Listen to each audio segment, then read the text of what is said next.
Bonjour à toutes et à tous et bienvenue dans ma nouvelle vidéo. Donc aujourd'hui je suis super contente de vous retrouver pour une vidéo blabla parce que j'avais besoin de vous parler. Il s'est passé beaucoup de choses dans ma vie et je pense que j'ai besoin un petit peu aussi de faire le point avec moi-même. J'ai la voix très rocailleuse parce que j'ai été malade. Je viens de sortir à l'instant d'un énorme rhume bizarre. Je me suis fait tester, c'est pas le corona, mais ça je vous en parlerai de toute façon. On va commencer tout de suite parce que j'ai pas mal de choses en fait à vous raconter et aussi pas mal de petites mises à jour à vous dire par rapport à la chaîne, ce qui va arriver à partir de cette vidéo en fait. C'est parti, on commence. Comme vous le savez, je vous avais dit dans plusieurs vidéos depuis déjà plusieurs mois, vous avez dû remarquer, je suis revenue beaucoup plus régulièrement sur YouTube et c'est parce qu'en fait j'étais au chômage partiel. Donc en fait je ne travaillais pas, ça va faire depuis le mois d'avril, le 1er avril que je n'ai pas travaillé parce que je fais un job de commercial et c'est vrai qu'en ce moment il n'y a pas beaucoup de personnes qui veulent acheter des choses, donc ça fait plus sens de mettre les personnes comme moi commerciaux au chômage partiel. Tim aussi est au chômage partiel comme moi depuis avril aussi. Et nous avons Nolan à la maison. On aurait pu très bien le laisser à la crèche si on avait envie.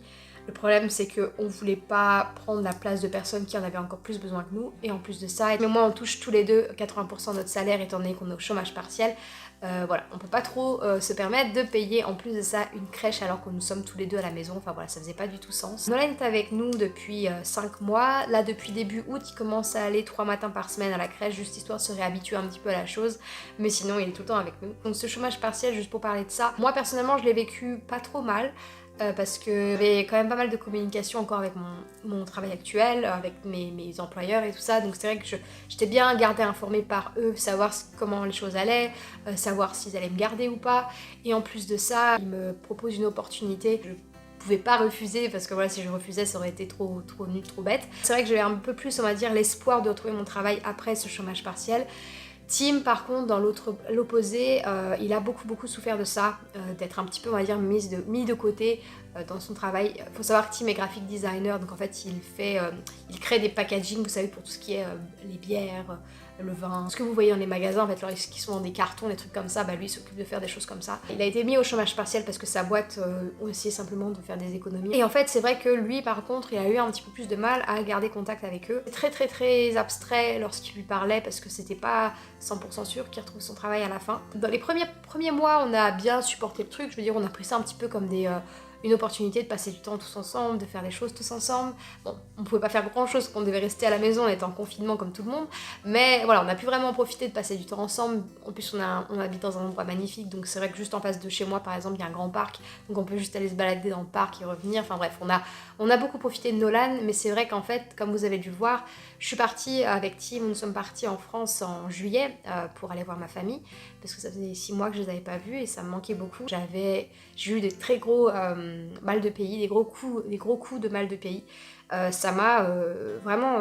c'était pas fréquent, mais une fois qu'ils étaient là, ça durait peut-être 6 heures, quelque chose comme ça, c'est pas très long, mais je me mettais à pleurer sans m'arrêter, juste parce que j'avais envie de voir ma famille et je ne pouvais pas aller les voir parce que c'était simplement impossible, les frontières étaient fermées, ou il y avait une quarantaine, enfin voilà, il y avait toujours un truc qui me faisait que je ne pouvais pas y aller. Et donc en fait en juillet, finalement les frontières ont réouvert un peu plus librement, donc nous sommes partis direct, on a pris un bateau en 2-2, je veux dire en une semaine sur l'autre, on a pris le bateau pour la semaine d'après et on est resté chez mes parents bien 2 semaines, donc ça m'a fait un bien fou d'être là-bas. Entre temps, Tim m'a demandé en mariage lorsque nous étions en France. Voilà, c'est trop cool. Je vous referai une petite vidéo spéciale sur la demande en mariage parce que c'était trop chouette. Enfin moi je m'y attendais vraiment pas du tout, surtout pas en ce moment. C'est vrai que ça fait 8 ans bientôt qu'on est ensemble, on a quand même pas mal de chemin ensemble déjà, donc c'est vrai que moi personnellement je suis pas trop fleur bleue, je suis pas comme ça à vouloir absolument me marier parce que pour moi le mariage oui ça signifie des choses mais c'est pas non plus on va dire indispensable dans ma vie. Et voilà, le fait qu'il me demande, surtout dans cette période là, ça m'a beaucoup touchée et je m'y attendais pas du tout, donc ça m'a beaucoup surprise. Mais pareil, je vous ai dit, je vous refais une vidéo par rapport à ça parce que je vais vous le raconter en détail parce que c'était trop mignon. Il n'y a pas grand chose à raconter mais moi je trouvais que c'était trop mignon. Et après nous sommes rentrés en Angleterre, pardon, on est rentré à la maison parce qu'il fallait qu'on rentre, il fallait aussi que je récupère Dobby, mon chinchilla qui était en vacances chez mes beaux-parents, parce que voilà, quand nous partons en France, on le laisse chez mes beaux-parents, ils ont toujours l'habitude de s'occuper de lui, ils sont occupés de lui depuis qu'il est tout petit, à chaque fois qu'on part en vacances, c'est eux qui le gardent et tout. Avant les vacances, avec Tim et Nolan, on avait trouvé une routine vraiment qu'on suivait à la lettre, c'est-à-dire le matin c'était Tim qui s'occupait de Nolan, l'après-midi c'était moi qui m'occupais de Nolan, et après des fois on faisait des trucs ensemble entre temps, enfin bref, on faisait des trucs pour que chacun ait un petit peu son espace. On avait vraiment trouvé une routine On suivait vraiment à la lettre et ça nous permettait de vraiment de tenir. Le truc c'est que lorsque nous sommes rentrés de France, cette routine elle était un petit peu on va dire mise sans dessus dessous parce que nous étions en France et en France on a lâché un peu la routine, on a voulu vivre un petit peu plus improvisation, enfin, on a visité plein de choses, on a fait des choses à droite à gauche, donc la routine elle était un peu passée au placard quoi. Et c'est vrai que lorsque nous sommes rentrés, et ben Tim a fait une grosse déprime en fait. Ce qui a déclenché c'est qu'en fait moi je parlais du mariage, que j'étais tellement excitée par rapport à ça, c'est que moi je parle en fait du mariage à voilà, mes amis, à ma famille, c'est on va dire mon petit moment d'espoir, mon truc du futur que j'ai vraiment envie d'avoir et que voilà, j'ai envie de rêver par rapport à ça parce qu'en ce moment il y a tellement de choses autour de nous dans le monde qui se passent que j'ai juste envie de garder un peu d'espoir et donc c'est vrai que le mariage pour moi c'est ce qui me raccroche on va dire à un petit peu à la vie future quoi, ça me permet de voir un petit peu dans le futur. Et c'est vrai que Tim le pauvre, enfin il savait toujours pas s'il allait retrouver un travail ou pas après voilà le chômage partiel. Elle a un petit peu paniqué en quelque sorte, mais non pas que j'en parle beaucoup parce que parlais pas non plus tant que ça, mais c'est vrai que voilà, c'était une accumulation de choses, le fait de ne pas savoir comment sa vie allait être dans un mois, dans 2 semaines, enfin bref, il y avait plein de choses qui se passaient, il pouvait pas vraiment prédire et lui il a besoin, Tim a besoin, et c'est comme tout le monde, on a tous besoin un petit peu d'avoir on va dire une structure dans notre vie, savoir ce qui va se passer après parce que ça nous rassure. Et là le fait qu'il ne sache pas du tout si oui ou non il allait retrouver son travail, si oui ou non il allait se faire virer, si oui ou non il faut qu'il cherche un nouveau travail, si oui ou non il faut qu'il reste comme ça à ne rien faire. En plus de ça il suit des cours à l'université et il savait pas s'il fallait qu'il continue de les suivre ou pas parce qu'il savait pas il allait toujours être dans le même travail. Bref, il avait un énorme stress qui commençait à monter et il a fait une grosse déprime, je sais pas si on peut appeler ça une dépression, mais pendant bien 3 semaines, je vais pas vraiment plus raconter dans les détails parce que ça ne regarde que lui, mais en gros voilà, il était pas bien et voilà, et le fait qu'il n'aille pas bien, bah moi j'essayais d'aller bien parce qu'il fallait qu'on fasse continue aussi à vivre, hein, je veux dire on peut pas s'arrêter là, il y a aussi Nolan, donc voilà, on a continué quand même et tout, on a fait ce qu'on a pu. Et en fait, c'est vrai que une semaine après que nous soyons rentrés, enfin une semaine, j'ai remarqué que Dobby ne mangeait plus du tout. Mais vraiment plus du tout. Dans le passé, il m'a fait ça plusieurs fois. Il y a eu des petits épisodes où il mangeait plus du tout pendant 2-3 jours. Et après, ça repartait, ou il faisait ça. Et après, je l'emmenais un coup chez le vétérinaire. Il me filait des antidouleurs parce que des fois, il avait des petits ballonnements, des trucs comme ça. Et ça repartait. Et là, cette fois, j'ai vu au bout de 2-3 jours que voilà, il mangeait toujours pas. Et donc, je l'ai amené chez le vétérinaire qui était juste chez moi ici, qui est à côté de chez moi, et qui n'est pas du tout spécialisé dans les animaux exotiques. Parce que Dobby est un chinchilla, pour ceux qui ne savent pas. C'est un petit rongeur, vous savez, c'est assez particulier comme animal, mais bon, moi personnellement, j'adore. Donc, je l'ai amené là-bas, et c'est vrai que le vétérinaire n'était pas du tout expert par rapport à ces animaux. Donc, ce qu'il a fait, c'est qu'il a dit bah écoutez je vous donne des antidouleurs, donnez-lui à manger avec la seringue pendant 1 semaine et voyez ce que ça donne, voyez si voilà ça va mieux ou pas.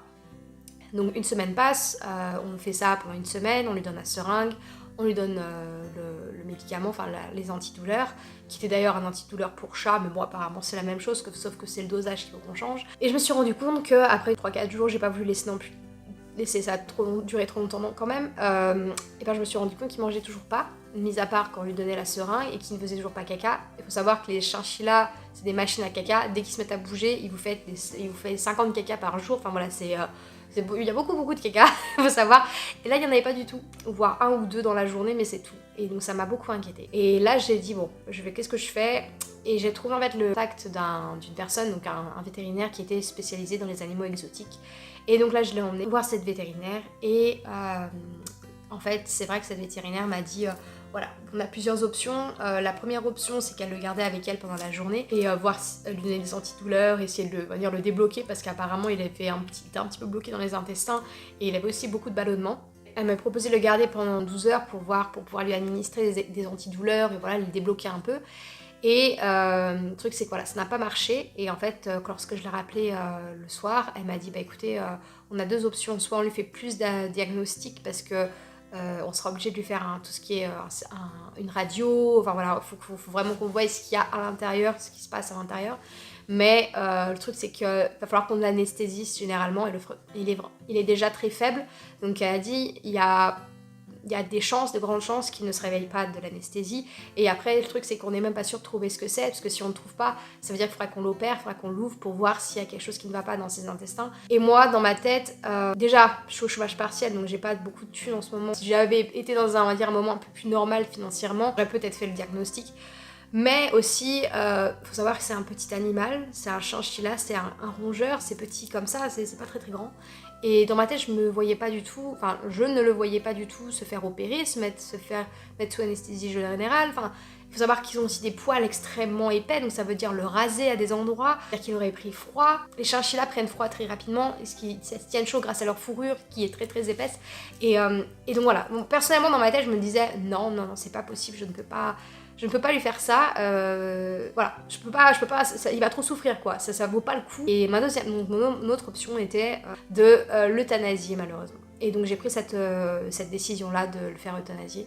Parce que voilà, il souffrait trop et puis on pouvait pas attendre. Son ventre, en fait, son ventre avait tellement gonflé à cause de l'air qui apparemment, en fait, il avait des gros ballonnements. Et ça s'enlève pas comme ça, parce qu'ils ont des intestins tellement longs que lorsqu'ils sont ballonnés, eh ben, ça peut être fatal pour eux, et là c'est ce qui a été le cas. Et en fait, ça poussait tellement sur son diaphragme que ça faisait respirer très très rapidement et qu'il avait du mal à respirer et tout, donc voilà. J'ai dit bon, bah, on arrête là parce que ça vaut pas le coup, quoi. Je ne peux pas le faire continuer comme ça. Le soir, on y a été et on lui a dit au revoir. La vétérinaire a été adorable, nous a laissé lui dire au revoir. C'était 21h du soir alors que le veto était normalement fermé. Elle est restée pour nous pour qu'on vienne lui dire au revoir et tout. À chaque fois que j'y pense ou à chaque fois que j'en parle ou très récemment, j'arrête pas de pleurer parce que ça m'a fendu le cœur. Mais en même temps, il était tellement calme, il a été adorable. On s'est fait des câlins pendant 20 minutes, une demi-heure, tous les deux dans la voiture. Parce que j'avais pas le droit d'être là lorsqu'il l'euthanasiait. Parce qu'à cause du corona, à cause du Covid, on peut pas rentrer dans les trucs médicaux, même pour les animaux apparemment. Donc la dame l'a emporté avec elle, elle l'a piqué et elle m'a ramené une petite touffe de poils parce que j'avais le choix de le ramener à la maison, de le faire enterrer, mais j'ai choisi que non. Parce que je ne me voyais pas ramener son corps à la maison. J'aurais pu le faire incinérer tout seul et avoir ses cendres. Pareil, j'ai dit non parce que... J'étais même pas sûre que ça allait être lui. Enfin, vous savez, c'est un peu un business, ce genre de truc. On sait pas vraiment ce qu'ils mettent dedans. Ils peuvent très bien vider l'aspirateur et foutre le truc dedans. On n'en a aucune idée de savoir ce que c'est ou pas. Donc j'ai décidé simplement de le faire incinérer avec les autres animaux. Et puis par contre, j'ai demandé qu'ils me prennent une touffe de poils que j'ai avec moi à la maison et que j'ai gardé dans une petite urne que j'ai chez moi. Ça m'a foutu déjà un énorme coup. Heureusement, Tim a réussi pendant 3-4 jours en fait à me relever un petit peu parce que je m'y attendais pas du tout en fait à ce diagnostic-là. Je pensais qu'ils allaient lui donner un petit calmant, un truc antidouleur et hop, ça allait repartir comme ça avait fait les autres fois. Mais non, c'était pas le cas du tout et ça a été très très dur, très très dur. Nolan nous a demandé où était passé Dobby, bien évidemment, et parce que Dobby c'est son grand copain, parce qu'il regarde la télé tous les matins avec Dobby sur les genoux. Et Dobby c'est Dobby quoi, et donc j'ai dû expliquer que Dobby, voilà, il était mort et que au début on a dit qu'il était parti au ciel. Et le pauvre Nolan, ce qu'il regarde, en fait, il y a un petit court-métrage, on a Disney Plus à la maison, et en fait, c'est un petit court-métrage Pixar qu'il a vu plusieurs fois, et en fait, c'est un petit garçon qui prend une échelle, qui va sur la lune, pour aller, en fait, balayer les étoiles pour que la lune devienne un croissant de lune, des trucs comme ça. Et lui, le pauvre, on lui a dit que Dobby était parti, dans les étoiles, donc il a dit, bah, je vais aller chercher mon échelle, comme ça, je vais aller chercher Dobby. Alors on s'attendait pas du tout à ce qu'il nous dise ça, le pauvre, donc on a dit bon, on va la refaire parce que c'est trop compliqué là. Donc on lui a dit avec des mots simples que simplement que Dobby était mort parce qu'il était très malade et que malheureusement il allait pas revenir parce que voilà, il était mort, il était parti, simplement il est mort. Voilà. Il nous a posé la question de savoir où était Dobby pendant bien 3 semaines, hein. Enfin, je sais même quand... Après, moi et Nolan, nous sommes partis chez mes grands-parents parce que je voulais aller voir mes grands-parents dans le sud un petit coup parce que c'était l'occasion avant que je sentais que ça allait tout être fermé, les frontières d'ici bientôt. Donc j'ai été voir mes grands-parents dans le sud avec pendant une semaine avec Nolan, et lorsque nous sommes rentrés, il nous demandait toujours où est-ce qu'était passé Dobby. Donc il n'a pas oublié Dobby. Mais bon, il n'a pas pleuré ni rien, mais je pense qu'il a un peu compris que Dobby ne reviendrait pas. Parlant d'aller en France, lorsque je suis revenue en France aussi, j'ai échappé à 6 heures près de... la quatorzaine que le gouvernement britannique a décidé de réinstaurer. Donc en fait je suis rentrée et mon avion, j'étais avec Ryanair, et mon avion avait plus de 4 heures de retard. Et à 6 heures près, je suis arrivée, je suis passée à la Zouane, c'était 23 heures, et le lendemain à 4 heures du matin, la quatorzaine commençait. Donc j'étais extrêmement contente lorsque je suis passée à la douane. Le mec il m'a dit vous avez une chance de cocu, vous avez pas d'idée. Alors j'ai dit oui je sais, donc j'étais très contente d'avoir échappé à ça. Voilà, donc en gros voilà, santé mentale c'était pas le top, on va dire fin juillet jusqu'à mi-août voire même plus. Donc voilà, après on est rentré, donc on était avec Tim, et les choses ont commencé un petit peu à aller un petit peu mieux. Enfin, Tim était toujours très anxieux, mais voilà, on essayait de se faire un peu une raison et de profiter un peu de chaque instant. Il s'avère qu'en fait, Tim a eu un appel, donc un email de son travail il y a moins d'une semaine, là, il y a quand je vous fais la vidéo, nous sommes le 27 août, et en fait, Tim a reçu, il y a à peu près 5 jours de ça, le fait comme quoi il allait retourner au travail à partir du 1er septembre, voilà. Donc tout ça pour ça, j'ai envie de dire, putain, ils nous ont bousillé 3 semaines, hein, voire un mois de tranquillité et de non-stress. Mais bon, je comprends que c'est pas facile en ce moment. Tout le monde prend des décisions un petit peu à l'arrache en ce moment, donc je comprends bien que c'est pas facile pour tout le monde. Donc voilà, donc Tim retourne au travail le 1er septembre, et moi aussi je retourne au travail le 1er septembre, parce que moi aussi je rattaque le 1er septembre, 4 jours par semaine comme j'ai toujours fait, et en plus de ça, je commence aussi une formation de commercial que mon travail en fait me fait faire, donc je suis très contente de ça parce que ça va beaucoup m'aider. Ça s'appelle Sandler Training, en fait c'est une formation américaine, c'est une sorte un peu de coaching, ça vous apprend en fait des techniques de commercial, des techniques de vente qui sont on va dire un peu originales, et surtout qui vous permet d'avoir de très bons résultats. Donc je suis très contente de faire ça, mais ce qui veut dire que je ne vais plus avoir énormément de temps pour vous mes amis. Voilà. Alors c'est ça, le truc c'est que cette formation va me prendre beaucoup de temps pendant mes heures de travail, mais aussi pas mal de temps hors de mes heures de travail, parce que j'aurai aussi des devoirs à faire. Ça c'est un truc dont je n'ai pas du tout hâte d'avoir, parce que moi les devoirs ça a toujours été une catastrophe, mais bon je vais le faire parce que voilà j'ai envie d'y arriver quand même. C'est vrai que je vais pas avoir beaucoup de temps pour YouTube malheureusement. Je ne pense pas arrêter la chaîne parce que c'est vraiment quelque chose qui me plaît et que j'aime faire, parce que c'est vraiment été ma bouffée d'air frais, je dois avouer, pendant ces 5 mois là où j'étais à la maison. Parce que si je ne faisais pas ça, j'aurais rien fait et je me serais ennuyée. Et le fait de pouvoir parler avec vous, pouvoir rechercher des choses pour vous, pouvoir discuter, enfin voilà, simplement être là, pour simplement parler à ma caméra, me fait vraiment un bien de fou. Je ne vois pas arrêter du tout au tout ma chaîne, donc ma chaîne ne va pas s'arrêter, bien sûr. Par contre, il y aura beaucoup moins de vidéos qu'avant, pendant mon chômage partiel. Donc je pense vous poster une vidéo, j'espère au moins toutes les 2 semaines, voire tous les mois. Je sais pas encore comment ça va se passer parce que c'est toute une organisation qu'il faut que je mette en place, donc je ne sais pas du tout comment je vais arriver tout ça. Mais promis, je reviens, je ne suis pas partie pour toujours, c'est sûr. C'est simplement quoi, il va falloir un petit peu, quelques semaines pour pouvoir me réadapter un peu à la vie professionnelle, parce que je vais en avoir besoin. Ça fait 5 mois que j'ai pas bossé, ça fait 5 mois que je ne sais plus comment faire marcher mon cerveau autre que jouer avec mon fils ou faire des vidéos YouTube. Donc, je vous promets que je vais être de retour, je vous promets que je vous abandonne pas. C'est simplement, ce n'est juste qu'un petit au revoir jusqu'à d'ici quelques semaines, voire un mois. Je ne sais pas encore, on verra quand est-ce que je réattaque ou comment je réattaque et ce que je fais aussi. Je crois que j'ai fait un peu le tour de la chose. Ça a été, comme j'ai dit, c'est comme pour tout le monde, hein. J'imagine que vous qui me regardez, vous devez aussi avoir eu des moments pas faciles, et si ça se trouve, vous avez eu la malchance d'avoir aussi des personnes qui ont été atteintes par cette foutue maladie qui se propage partout en ce moment. Je fais pas cette vidéo pour avoir que les gens aient pitié de moi ou quoi que ce soit, c'est pas du tout le but, c'est simplement je voulais vous expliquer un petit peu comment était ma vie récemment et voilà ce qui va se passer dans le futur. C'était simplement ça, et puis voilà, tout va bien, maintenant ça va, hein, vous inquiétez pas, moi ça va. Ah ouais, c'est ça, on s'est fait tester aussi, j'ai oublié de vous dire, avec Tim, Nolan et moi, on s'est fait tester pour le Covid il y a moins d'une semaine, parce que Nolan a commencé à tousser. Dès que les gamins toussent, ils ont pas le droit d'aller à la crèche. Donc j'ai dit direct, il va faire un test, et moi aussi je l'ai fait parce qu'on était tous, vu qu'on habite tous ensemble, autant tous le faire. Alors on l'a tous fait, ils nous ont foutu le truc dans la gorge et dans le nez à Tim et à moi. Je veux dire juste ça, mais j'étais vachement plus courageuse que Tim. Tim il a pas arrêté d'arrêter la personne, et moi je l'ai fait hop d'un coup. Faut savoir aussi qu'en fait nous ils le font dans la gorge en Angleterre, en fait ils touchent vos amygdales, ils vous les tritouillent avec le coton-tige là, et après ils vous le foutent dans le nez, mais c'est un truc, mais c'est dégueulasse. Et le truc c'est que moi j'ai pas d'amygdale parce que je me les suis fait enlever quand j'étais gamine, donc en fait moi c'était beaucoup plus facile que lui. Je lui ai pas dit, mais je me suis beaucoup foutue de lui. Par contre, ce qui a été très difficile, c'était que les gens, les adultes n'ont pas le droit, enfin les personnes qui sont là pour vous tester n'ont pas le droit de tester les enfants de moins de 12 ans en Angleterre, c'est interdit.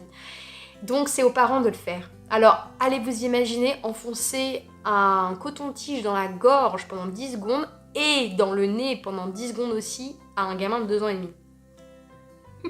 C'était vraiment pas sympa pour nous. Oh le pauvre Nolan. Il a été cool pour la gorge parce qu'en plus il avait mal à la gorge ce jour-là. Alors allez lui tritouiller la gorge lorsqu'un gamin a un mal de gorge. Alors on lui a fait ça mais il a été vachement patient pour ça. Par contre le nez, c'est un truc qu'il a jamais aimé qu'on lui touche. Ça, c'est vraiment un truc. Je pense que c'est tout le monde pareil. Personne n'aime qu'on lui foute des trucs dans le nez. Mais là, le pauvre, il était. En plus, on devait le faire dans la voiture parce qu'on n'avait pas le droit de sortir de notre voiture. Parce qu'on c'était. Vous savez, dans les drive-in, donc c'est les endroits en fait où vous allez en voiture. Vous restez assis dans votre voiture et vous le font dans votre voiture. Et vous continuez. C'est tout un petit parcours qu'il faut suivre, machin. Et nous, on devait absolument rester dans notre voiture. Ce qu'on a fait, et donc il y avait Nolan sur son siège auto, donc il y avait Tim qui était sur le siège arrière en train de laisser lui foutre le coton-tige dans le nez, moi qui tenais un dessin animé, donc Paw Patrol d'une main, et il tenait la tête comme ça dans l'autre pour pas qu'il bouge. Bon le pauvre, et après quand on a arrêté Nolan, le pauvre il nous en a voulu, il nous a dit « Oh, naughty daddy, naughty mama, you hurt my nose !» Alors il nous disait qu'on était vilain et qu'on lui avait fait mal au nez, le pauvre et tout, on est désolé, on n'avait pas le choix. Enfin bref, c'était vraiment pas cool pour lui, mais bon, on l'a fait, fallait qu'on le fasse, on n'avait pas le choix, c'est comme ça. Mais donc on a eu les résultats il y a 3 jours de ça, et on n'a pas le corona, on est juste négatif. Mais par contre, j'ai chopé le rhume de mon fils, enfin je sais pas trop ce que c'était, mais en tout cas j'ai été bien malade là ces 3 derniers jours, c'est pour ça que je parle du nez là, quand je parle comme ça, vous devez entendre. C'est que j'ai le nez bouché comme pas possible, j'ai mal à la gorge, j'arrête pas de tousser. Mais j'ai pas le corona, c'est simplement que j'ai un petit peu une sorte de rhume bizarre que mon gamin m'a ramené de la crèche. Merci Nolan. Voilà, je crois que j'ai fait le tour de tout ce que je voulais vous dire. J'espère que la vidéo vous a plu. Enfin, je n'ai pas fait cette vidéo pour qu'elle vous plaise ou non, simplement que j'ai envie de parler un peu avec vous. Mais voilà, on se retrouve très bientôt, je vous promets. Souhaitez-moi bonne chance pour la reprise parce que ça va être brutal et ça va faire très mal. Parce que j'ai plus du tout l'habitude de travailler comme j'ai dit. Mais bon, je vais y arriver. Ça va bien se passer. En tout cas, moi, je vous retrouve très très bientôt, je vous promets.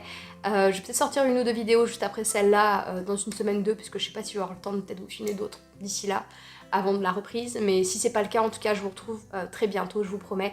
Merci beaucoup d'avoir été là pendant ces 5 mois avec moi. Merci beaucoup de m'avoir supporté et de m'avoir aidé dans ce moment très particulier. Et c'était pas fini, malheureusement. Je vous remercie infiniment. N'oubliez pas de vous abonner à la chaîne si ce n'est toujours pas fait. Nous sommes bientôt aux 6000 abonnés. Et comme je vous ai dit, lorsque nous atteignons les 6000 abonnés, je vous ai promis un concours. Et vous n'êtes pas prêts pour ce que je vais offrir. Mais j'ai ma petite idée et je pense que ça va pas mal vous plaire. Bref, je vous embrasse très très fort. Encore un grand merci. Elle est très longue cette vidéo. Et à très bientôt dans une prochaine vidéo. Ciao!